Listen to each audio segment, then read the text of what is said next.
Oi, meu irmão, minha irmã, santa tarde, passando aqui para partilharmos um pouco da palavra de Deus, para que nós possamos aquietar um pouquinho o nosso coração, entender um pouco do que está acontecendo conosco, né? Nós estamos vivendo uma guerra espiritual, uma guerra a qual a gente não consegue ver o nosso inimigo. Alguém tem dúvidas de que esse vírus ele veio das trevas? Eu não tenho dúvida de que esse vírus ele veio das trevas, mas nós precisamos estar atentos a tudo isso que está acontecendo. E diante disso eu trouxe aqui Efésios 10:12, para que nós possamos entender um pouquinho do que é tudo isso que está nos acontecendo. Pois a nossa luta não é contra o sangue e a carne, mas contra os principados e potestades, os dominadores deste mundo tenebroso, os espíritos malignos espalhados pelo espaço. E esses espíritos malignos que vêm tirar o nosso sono, que vêm nos tirar a nossa paz, né? Deixando que a gente fique assim, sem ânimo, que a gente fique sem coragem, que a gente fique desesperançoso. Fomos dormir tendo o nosso trabalho, a nossa casa, podendo ir, podendo vir, e de repente nós não tínhamos mais nada. Ficamos como se estivéssemos prisioneiros. Mas nós não estamos prisioneiros, porque a nossa liberdade ela vai além disso. A nossa liberdade ela vai além de quatro paredes, porque nós somos filhos de Deus. A nossa mente, o nosso coração, ela precisa ser dominada por Deus, não pelas coisas que nos acontecem. Nós precisamos enxergar e entender que isso não é motivo para que a nossa paz seja tirada. E se o medo de perder o trabalho, se as coisas que você tinha eram o que te dava motivação para viver, para se alegrar, alguma coisa estava errada na sua vida, né?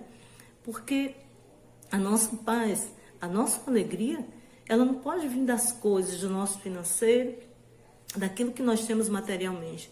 A nossa alegria, ela precisa estar cravada em Cristo Jesus, precisa vir de Deus. E se isso não estava acontecendo, alguma coisa estava errada, né?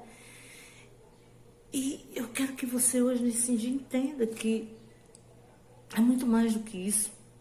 O teu inimigo hoje não é o teu esposo, o teu inimigo hoje não é o teu filho, não é o teu vizinho, não é o teu colega de trabalho.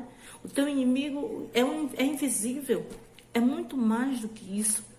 E esse tipo de inimigo, Efésios 6:10, vem nos falar da armadura do cristão. Nós precisamos estar armados com a espada do Espírito, que é a palavra. Nós precisamos estar com o cinturão da verdade, com a verdade nos lábios, no coração, com a justiça, procedermos bem, nos alimentarmos da palavra de Deus, reservarmos um tempo para estarmos com o Senhor, para alimentar a nossa alma.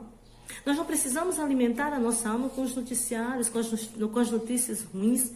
Nós precisamos alimentar a nossa alma de coisas boas. Nós precisamos alimentar a nossa alma de esperança. Lembrarmos que a Páscoa, nós estamos vivendo ainda um tempo de Páscoa, onde Jesus morreu, ressuscitou no terceiro dia, está vivo no meio de nós, onde a morte foi vencida e Satanás não tem poder sobre ele, não tem poder sobre nós, porque a nossa esperança, ela não morreu. A nossa esperança morreu, mas ressuscitou no terceiro dia. Jesus está vivo, reina no meio de nós. E é só você deixar e confiar. Deixa Deus agir. Confia no Senhor, não confia nas coisas, não confia nas pessoas, mas confia no Deus vivo. Quando nós temos Deus à nossa frente, quando nós deixamos que o senhorio de Jesus age na nossa vida, o demônio sai, bate em retirada, porque não suporta, porque já é derrotado, porque já perdeu, é derrotado. Ele não pode vencer a Deus em aqueles que se confiam a Ele. E confiar em Deus e achar que está vencendo, é você achar que é ter as coisas em abundância. Eu quero te dizer que não é. A nossa vida cristã não é um mar de rosas. Talvez você estava vivendo um momento difícil na sua vida lá fora quando tudo isso aconteceu. E talvez agora você veja que aquela tribulação, aquela dificuldade que você estava vivendo, ela nem se compara com o que você está vivendo hoje. Talvez você tenha perdido o seu trabalho, talvez você esteja ameaçado de perder o seu trabalho, e isso te traga noites de insônias, noites de desespero, de chegar a não acreditar em Deus, de desconfiar do Senhor. Porque o demônio ele vai se aproveitar da nossa fragilidade, ficar jogando na nossa cara. Tá vendo o teu Deus? Tá vendo? Ele não cumpre o que diz. Tá vendo? Deus não se importa com você. Tá vendo? Essa situação não vai ter fim, você vai morrer de fome. Sua família vai ficar na desgraça. Olha, coisas horríveis vai acontecer na sua vida, porque ele é o pai da mentira.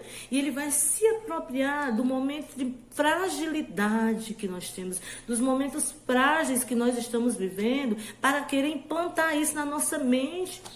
Há pessoas que estão se alimentando de notícias ruins, estão se alimentando, deixando que o coração se encha de medo. E o Senhor vem dizer, eu não te dei um espírito de medo, não te dei um espírito de covardia, mas eu te dei um espírito de alegria, de amor, de vencedor. Acorde, meu irmão, enxerga o que está acontecendo ao seu redor. Os seus inimigos não são as pessoas da sua casa, porque Satanás nesse tempo, tudo acontece, a confusão é muito maior no teu lar. As dificuldades vão aparecer, sabe? As situações que estavam mais ou menos niveladas, elas vão se levantar agora, ou já estão se levantando, porque já não estavam muito bem. E agora as coisas só afloram, não é que as coisas pioraram, é porque as coisas só afloram agora. E nós precisamos ter essa observar tudo isso. Termos essa sensibilidade, essa docilidade de pedir ao Espírito Santo que venha mostrar, de pedir ao Espírito Santo que venha agir, que nos dê sabedoria para sairmos desse tempo, porque tudo isso vai passar, não é o fim ainda, o fim vai chegar, mas esse não é o fim ainda, sabe? E a palavra de Deus, ela não passa, Deus não passa, tudo isso, toda essa tempestade, ela vai passar sim da tua vida, você vai sair muito mais firme, você vai sair muito mais forte disso tudo. Eu proclamo em nome de Jesus que tudo isso vai passar, que essa calmaria vai chegar na sua casa. Acredite no Senhor, acredite no poder de Deus, no poder da oração, e faça aquilo que você não faz ainda. Mergulhe na palavra de Deus. Se for preciso, monte um altar na sua casa, jejue, ore, faça penitência, mas faça alguma coisa. Esses espíritos tenebrosos, esse inimigo invisível, ele é vencido com as armas espirituais que nós temos. E se você não se alimenta da palavra de Deus, como é que você vai vencer? Procure fazer diferente, mude a sua rotina. Mude a sua rotina e coloque a oração em primeiro lugar, dê prioridade a Deus. Se você já é combatente, continue, não desanime, porque a vitória é certa, a vitória é nossa. O demônio não tem a última palavra. Jesus venceu na cruz, derramou todo o seu sangue por mim e por você, não foi à toa. Jesus está com o controle de todas as coisas na sua mão. Ele não perdeu o controle de nada. Amém? Deus abençoe você.